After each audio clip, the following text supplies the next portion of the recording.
I'll give you an example. Every time, even the worst time, God multiplies grace and life. There was a football player this past week, Hamlin, Damar Hamlin, who had a terrible accident on the football field. I'm a sports guy. You know it already. If I'm not quoting a sports person on my sermon, you better check me. Something happened during the week. Pastor, there's something wrong with Pastor Israel. I just love sports.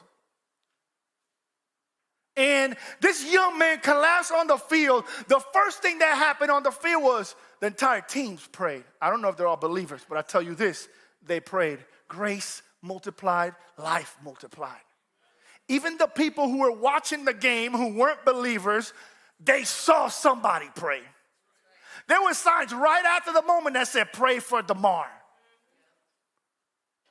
Listen, I tell you, make the most of the opportunity. Learn to listen to God. Learn to trust God and love people. You will find opportunities in the most terrible times to do God's will if you listen. We've had so many opportunities this week to pray for people like you wouldn't believe. But some of us missed it. In the midst of the worst moment, this young man was dying. His family's asking for prayer. I don't know if they're believers, but they were asking for prayers. Several broadcasters on NFL Network, on ESPN, literally stopped their shows to pray. And this world is bad. But listen to this. Where sin abounds.